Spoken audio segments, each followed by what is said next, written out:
ಇನ್ನು ಮುಂದೆ ನಿಮ್ಮ ನೆಚ್ಚಿನ ಧಾರಾವಾಹಿಗಳ ಫುಲ್ ಎಪಿಸೋಡ್ಗಳು ಸನ್ ನೆಕ್ಸ್ಟ್ ಆಪ್ನಲ್ಲಿ ಮಾತ್ರ.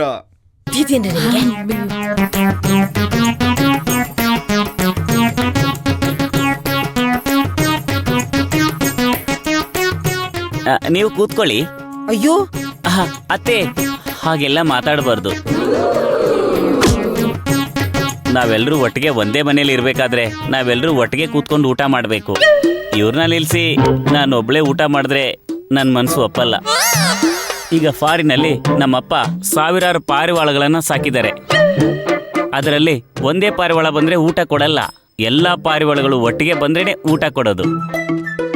ಹಾಗೆ ನಮ್ಮಪ್ಪ ನೀನು ಹೋಗಿರೋ ಮನೇಲಿ ಎಲ್ಲರ ಜೊತೆ ಒಟ್ಟಿಗೆ ಕೂತ್ಕೊಂಡು ಒಟ್ಟಿಗೆ ಊಟ ಮಾಡಬೇಕು ಅಂತ ಹೇಳ್ಕೊಟ್ಟಿದ್ದಾರೆ. ಅತ್ತೆ, ಅವ್ರಿಗೂ ಕೂರಕ್ಕೆ ಹೇಳಿ ಪ್ಲೀಸ್. ಈಗ ಅವ್ರು ಕೂರದೇ ಇದ್ರೆ ನಾನು ಒಬ್ಳೆ ಊಟ ಮಾಡಲ್ಲ. ಅಯ್ಯೋ ರತಿ, ಅವ್ರು ಊಟ ಮಾಡಿದಷ್ಟು ಬಿಟ್ರಷ್ಟು ನೀ ಸುಮ್ನೆ ಊಟ ಮಾಡಮ್ಮ. ರತಿ, ನೀವು ಕೂತ್ಕೊಳ್ಳಿ. ಇಲ್ಲ ಅತ್ತೆ, ಇವ್ರು ಊಟ ಮಾಡ್ಲಿಲ್ಲ ಅಂದ್ರೆ ನನಗೆ ಸಮಾಧಾನ ಆಗಲ್ಲ. ರತಿ, ಈಗ ನೀನ್ ಊಟ ಮಾಡ್ಲಿಲ್ಲ ಅಂದ್ರೆ ನಿಮ್ ಅತ್ತೆಗ್ ಸಮಾಧಾನ ಆಗಲ್ಲ ನೋಡು. ನಿನಗೋಸ್ಕರ ಇಷ್ಟಪಟ್ಟು ಅಡ್ಗೆನ ಮಾಡಿದ್ದಾರೆ. ನೀನ್ ಪ್ಲೀಸ್ ಊಟ ಮಾಡು. ನೀನ್ ಊಟ ಮಾಡಿದ್ರೆ ನಾವೆಲ್ಲರೂ ಊಟ ಮಾಡ್ದಂಗೆ. ನೋಡಿದ್ರ ಅತ್ತೆ, ಇವ್ರ ಮನ್ಸು ಎಷ್ಟು ಒಳ್ಳೇದು ಅಂತ. ನಾನು ಊಟ ಮಾಡಿದ್ರೆ ಅವ್ರು ಊಟ ಮಾಡ್ದಾಗೆ ಅಂತ. ಇಂಥ ಒಳ್ಳೆ ಮನ್ಸಿರೋರ್ನ ಬಿಟ್ಟು ಊಟ ಮಾಡಿದ್ರೆ ಆ ದೇವ್ರು ಮೆಚ್ತಾನ? ಅನ್ಪೂರ್ಣವ್ರೆ, ಕೂತ್ಕೊಳ್ಳಿ. ಅಯ್ಯೋ, ನೀನ್ ಹೀಗೆಲ್ಲ ಹೇಳಿದ್ರೆ ನಮ್ ಮಾತ್ ಕೇಳಲ್ಲ. ಸಮರ್ಥ್, ನೀನ್ ಒತ್ತಾಯ ಮಾಡಿ ಊಟ ಮಾಡ್ಸು. ಮಾಡ್ಸು ನೀನು. ಹೌದು ರತಿ ಅವ್ರೆ, ಊಟ ಮಾಡಿ. ಅಲ್ಲ ಸಮರ್ಥ್, ಮಾಡ್ಸಿ ಸಮರ್ಥ್ ಅವ್ರೆ, ಅವ್ರು ಊಟ ಮಾಡ್ಲಿ. ಅಯ್ಯೋ ರತಿ, ಊಟ ಮಾಡಮ್ಮ.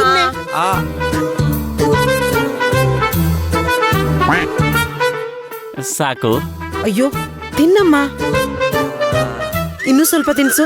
ಅಯ್ಯೋ ತುಂಬಾ ತಿನ್ಸು. ಅತ್ತೆ ಅತ್ತೆ, ಸಾಕು ಅತ್ತೆ, ಸಾಕು ಸಾಕು. ರತಿ, ಪಲ್ಯ ಹೇಗಾಗಿದೆ? ಚೆನ್ನಾಗಿದೆ ಅತ್ತೆ. ಅಯ್ಯೋ ಸಮರ್ಥ್, ಎಲ್ಲ ಅವಳಿಗೆ ತಿನ್ನಿಸ್ತಿದ್ಯಲ್ಲ, ನೀನು ತಿನ್ನು. ಇಲ್ಲ ಅಕ್ಕ, ಇವ್ರು ತಿಂದ್ರೆ ನಾನ್ ತಿಂದಂಗೆ. ಸಾಕು ಅತ್ತೆ, ನೀವು ಮಾಡಿರೋ ಅಡುಗೆನ ನಾನು ಹೀಗೆ ತಿಂತಾ ಇದ್ರೆ ನಿಮ್ ತರ ಗುಂಡ್ ಆಗ್ಬಿಡ್ತೀನಿ. ಅದ್ರಲ್ಲಿ ಅನುಮಾನನೇ ಇಲ್ಲ. ರತಿ, ನೀನ್ ಸಣ್ಣಾಗಿ ಏನ್ ಮಾಡ್ಬೇಕು? ಹೇಗಿದ್ರು ಮದ್ವೆ ಫಿಕ್ಸ್ ಆಗಿದೆ, ಜಾಕ್ ಪಾಟ್ ಹೊಡೆದಿದೆ, ನಿಮ್ ಲೈಫ್ ಸೆಟ್ಲ್ ಆದಂಗೆ ಬಿಡಿ. ತಿನ್ಸು ತಿನ್ಸು. ಕಳ್ಳಿ. ಅವ್ರನ್ನೊಂದ್ ಸ್ವಲ್ಪ ಆ ಕಡೆ ತಳ್ಳಿ. ಅತ್ತೆ, ನನಗೆ ನಿದ್ದೆ ಬರ್ತಾ ಇದೆ, ನಾನು ಹೋಗಿ ಮಲಗ್ತೀನಿ. ಸರಿ, ಹೋಗಮ್ಮ. ಬಾಯ್.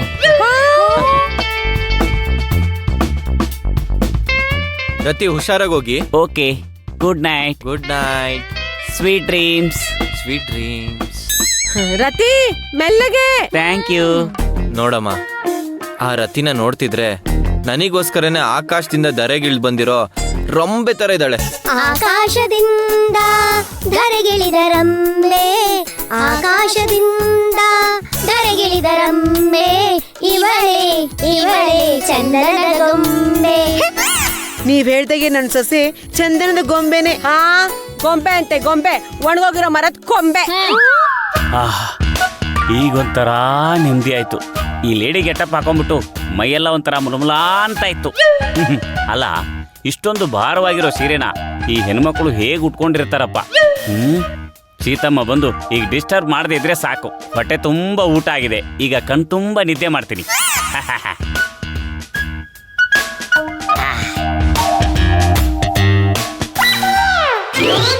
ತಟ್ಟೆ ಕೊಡಿಲೆ. ಅನ್ಪೂರ್ಣ, ನಾವೆಲ್ಲರೂ ಇಲ್ಲಿ ಬಂದು ಊಟ ಕೂತ್ಕೊಂಡಿದೀವಿ, ಗೌಡ್ರಲ್ಲಿ ಕಾಣಿಸ್ತಾನೆ ಇಲ್ಲ. ಸೀತಮ್ಮ ಅವರು ಆಗ್ಲೇ ಬಂದ್ರು, ಸುಸ್ತಾಗಿದೆ ಅಂತ ಹೇಳಿದ್ರು. ಮೋಸ್ಟ್ಲಿ ಮಲ್ಗಿದ್ದಾರೆ ಅನ್ಸತ್ತೆ. ನಾ ಊಟ ಮಾಡ. ತಟ್ಟೆ ಕೊಡು. ಏನ್ ಅನ್ಪೂರ್ಣ, ಗಂಡ ಸುಸ್ತಾಗಿ ಬಂದಿದ್ದಾನೆ, ಊಟ ಮಾಡಿಸಿ ಮಲ್ಗೋಸದ್ ಬಿಟ್ಟು ಸುಸ್ತಾಗಿ ಮಲ್ಗಿದಾರೆ ಅಂತ ಸರಳವಾಗಿ ಹೇಳ್ತಿದ್ಯಲ್ಲ ನೀನು. ಅವನಾಗಿದ್ದಕ್ಕೆ ಸುಮ್ನಿದ್ದಾನೆ, ನಾನಾಗಿದ್ರೆ ಸರಿಯಾಗಿ ಗ್ರಹಚಾರ ಬಿಡಿಸಿದ್ದೆ. ಯಾರ್ದು? ನಿಂದು. ಸೀತಮ್ಮನವ್ರೆ, ಏನ್ ಹೀಗ್ ಮಾತಾಡ್ತಾ ಇದ್ದೀರಾ? ಪಾಪ ಅವ್ರಿಗೆ ಸುಸ್ತಾಗಿದೆ ಅಂದಾಗ ಇವ್ರ ತಾನೇ ಏನ್ ಮಾಡಕ್ಕಾಗತ್ತೆ? ಮಲ್ಕೊಳ್ಳಿ ಬಿಡಿ.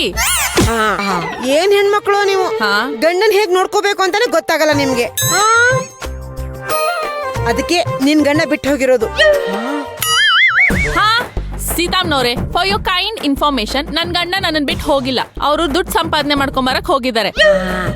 ಆಹಾಹಾ ಇಂಥ ಮಾತು ಏನು ಕಮ್ಮಿ ಇಲ್ಲ. ಹಾ ಅಲ್ಲ ಕಣೆ, ಸಂಪಾದನೆ ಮಾಡ್ಕೊಂಡ್ ಬರಕ್ಕೆ ಹೆಂಡತಿನ ಬಿಟ್ಟು ಹೋಗು ಅಂತ ಯಾರು ಹೇಳಿದ್ದಾರೆ? ಅಷ್ಟು ಅರ್ಥ ಆಗಲ್ವಾ ನಿಂಗೆ? ನಿನ್ ಜೊತೆ ಬಾಳಕ್ಕಾಗ್ದೆ ಕುಂಟು ನೆಪ ಮಾಡ್ಕೊಂಡು ಹೋಗಿರೋದು. ಸೀತಮ್ಮ, ನನ್ ಗಂಡನ್ ವಿಷಯ ಬಿಟ್ಟಾಕಿ. ನೀವಿವಾಗ ಗೌಡ್ರ ವಿಷಯ ಮಾತಾಡ್ತಿದ್ರಿ ತಾನೆ, ಅವ್ರ ವಿಷಯ ಮಾತಾಡಿ. ಇಲ್ದೇ ಇರೋ ಗಂಡನ್ ಬಗ್ಗೆ ಮಾತಾಡಿ ತಿಂದೇ ಇರೋ ಅನ್ನನ ಆಗ್ಲೇ ಯಾಕೆ ಜೀರ್ಣ ಮಾಡ್ಕೋತೀರಾ? ಹೌದಮ್ಮ, ಅವರು ಸುಸ್ತಾಗಿ ಬಂದಿದ್ದಾರೆ, ನೆಮ್ಮದಿಯಾಗಿ ಮಲ್ಕೊಂಡ್ಲಿ ಬಿಡು, ನಾವ್ ಊಟ ಮಾಡಂ ಬಾ. ಹಾ ಅದ್ ಹೇಗಾಗುತ್ತೋ? ಒಬ್ಬರನ್ನ ಬಿಟ್ಟು ಒಬ್ರು ಹೇಗ್ ಊಟ ಮಾಡಕ್ಕಾಗತ್ತೆ? ಕೀನ್ಯಾಯಿಂದ ಬಂದಿರೋ ಸೊಸೆಗೆ ಅಷ್ಟೊಂದು ಪ್ರೀತಿಯಿಂದ ಊಟ ಮಾಡಿಸ್ತೀನಿ ನಾನು. ಇನ್ನು ಗೌಡ್ರು ನಮ್ ಜೊತೆನೆ ಇರ್ತಾರೆ, ಅವ್ರನ್ನ ಬಿಟ್ಟು ಹೇಗ್ ಊಟ ಮಾಡಕ್ಕಾಗತ್ತೆ? ಅನ್ಪೂರ್ಣ, ನೀನ್ ಹೋಗಿ ಗೌಡ್ರನ್ನ ಕರ್ಕೊಂಡ್ ಬಾ, ಆಮೇಲೆ ಎಲ್ರು ಕೂತ್ಕೊಂಡು ಊಟ ಮಾಡೋಣ. ಈಗ ತಾನೇ ಹೊಟ್ಟೆ ಬಿರಿಯೋಷ್ಟು ತಿಂದಿದ್ದಾರೆ, ಇನ್ ಮತ್ತೆ ತಿನ್ನು ಅಂದ್ರೆ ಅವ್ರ ಗತಿ ಏನಾಗತ್ತೇನೋ ಗೊತ್ತಿಲ್ಲ. ಸೀತಮ್ಮ, ಅವ್ರು ಹೊರಗಡೆಯಿಂದ ಬರ್ತಾ ಊಟ ಮಾಡ್ಕೊಂಡ್ ಬಂದ್ರಂತೆ. ಜೋರಾಗಿ ನಿದ್ರೆ ಮಾಡ್ತಿರ್ತಾರೆ. ನಾನೇನಾದ್ರು ಎಪ್ಸಕ್ ಹೋದ್ರೆ ಹುಲಿ ತರ ನನ್ ಮೇಲೆ ಎಗರ್ ಬಿಡ್ತಾರೆ. ಅವ್ರ ಮಲಗ್ಲಿ ಬಿಡಿ, ನಾವ್ ಊಟ ಮಾಡೋಣ. ತಟ್ಟೆ ಕೊಡು ನೀನು. ಅದೆಲ್ಲ ಆಗಲ್ಲ ಅನ್ಪೂರ್ಣ, ನಾನು ಇಷ್ಟೊಂದು ಸ್ಪೆಷಲ್ ಆಗಿ ಅಡ್ಗೆ ಮಾಡಿದೀನಿ, ನಾವ್ ಅಷ್ಟು ತಿನ್ನಕ್ಕಾಗತ್ತಾ? ಅದು ಅಲ್ದೆ ಈ ಮನೇಲಿ ದುಡಿಯೋ ಗಂಡ್ಸು ಅಂದ್ರೆ ಗೌಡ್ರು ಒಬ್ರೇ. ಅವ್ರಿಗೆ ನಾನು ನನ್ ಸೊಸೆ ಬಗ್ಗೆ ಹೇಳ್ಬೇಕು. ಅದಕ್ಕೋಸ್ಕರನಾದ್ರೂ ನಾವ್ ಎಲ್ರು ಕುತ್ಕೊಂಡು ಊಟ ಮಾಡ್ಬೇಕು. ಹೌದಮ್ಮ, ನಂಗೂ ಸಿಕ್ಕಿ ನಂದು ಊಟ ಆಗಿದೆ, ನೀವೆಲ್ಲ ಊಟ ಮಾಡಿ ಅಂತ ಹೇಳಿದ್ರು. ಅಲ್ಲ ಕಣೋ, ನೀನ್ ಅವಾಗಿಂದ ರತಿ ರೂಮಲ್ಲೇ ಇದ್ದೆ, ನಿನಗವ್ರು ಯಾವಾಗ ಸಿಕ್ಕಿದ್ರು, ಯಾವಾಗ ಹೇಳಿದ್ರು? ನಾನೇ ಹೋಗಿ ಕರ್ಕೊಂಡ್ ಬರ್ತೀನಿ. ಸೀತಮ್ಮ, ನಿಮ್ಗೆ ಯಾಕೆ ತೊಂದ್ರೆ? ನೀವು ಕೂತ್ಕೊಳ್ಳಿ, ನಾನೇ ಹೋಗಿ ಕರಿತೀನಿ. ಹಾ ಬೇಡ ಬಿಡು, ನಾನೇ ಫೋನ್ ಮಾಡ್ತೀನಿ.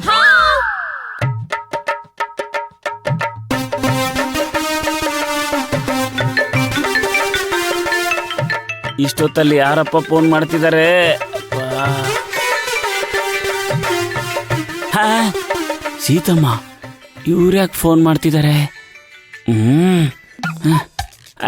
ಹಲೋ ಗೌಡ್ರೆ, ನಿಮ್ ಹತ್ರ ಒಂದು ಮುಖ್ಯವಾದ ವಿಷಯ ಮಾತಾಡ್ಬೇಕಾಗಿದೆ, ಕೆಳಗಡೆ ಬನ್ನಿ. ಅಯ್ಯೋ ಸೀತಮ್ಮ, ನಂಗೆ ಸಿಕ್ಕಾಪಟ್ಟೆ ನಿದ್ದೆ ಬರ್ತಾ ಇದೆ, ಬೆಳಿಗ್ಗೆ ಮಾತಾಡೋಣ ಇಡಿ. ನೋಡಿ, ನಾನು ಆಸ್ತಿ ಬಗ್ಗೆ ಮಾತಾಡ್ಬೇಕು. ಹಾ ಬೇಗ ಬಂದ್ರೆ ನಿಮಗೂ ಒಂದ್ ಪಾಲ್ ಸಿಗತ್ತೆ. ಹಾ, ಏನ್ ಸೀತಮ್ಮ, ನಿಜವಾಗ್ಲೂ ಆಸ್ತಿಲಿ ಪಾಲ್ ಕೊಡ್ತೀರಾ? ಈಗ ನೋಡು ಅನ್ಪೂರ್ಣ, ನಿನ್ ಗಂಡ ಎದ್ನೋ ಬಿದ್ನೋ ಅಂತ ಹೇಗ್ ಓಡ್ ಬರ್ತಾರೆ ಅಂತ. ಅಲ್ಲ, ಸೀತಮ್ಮ ಆಸ್ತಿಲಿ ನಮಗ್ ಪಾಲ್ ಕೊಡ್ತಾರಾ ಅಥವಾ ಸುಳ್ಳು ಹೇಳಿ ಆಟ ಆಡಿಸ್ತಿದಾರ? ಅಕಸ್ಮಾತ್ ನಾನು ಕೆಳಗಡೆ ಹೋದಾಗ ಅವ್ರ ರತಿನ್ ನೋಡ್ತೀನಿ ಅಂತ ಮೇಲ್ಗಡೆ ಬಂದ್ರೆ, ಅಯ್ಯೋ ಇದೊಂಥರ ಬಿಸಿ ತುಪ್ಪ ಆಗೋಯ್ತು. ನುಂಗೋಂಗೂ ಇಲ್ಲ, ಉಗುಳಂಗೂ ಇಲ್ಲ. ಮೈ ಡಿಯರ್ ಮಾದಪ್ಪ, ನೀನೇ ನನ್ನ ಕಾಪಾಡಪ್ಪ. ಅಮ್ಮ, ಇನ್ನು ಎಷ್ಟೊತ್ತಮ್ಮ? ಗೌಡ್ರು ಬರ್ತೀನಿ ಅಂತ ಹೇಳಿದ್ರಲ್ವಾ, ನಾವೆಲ್ಲರೂ ಊಟ ಮಾಡ್ಬಿಡ್ತಾನೆ. ನೀನ್ ಊಟ ಮಾಡದಿರೋದಕ್ಕೆ ನಾವ್ ಯಾರು ಊಟ ಮಾಡೋದಕ್ಕೆ ಆಗ್ತಿಲ್ಲ.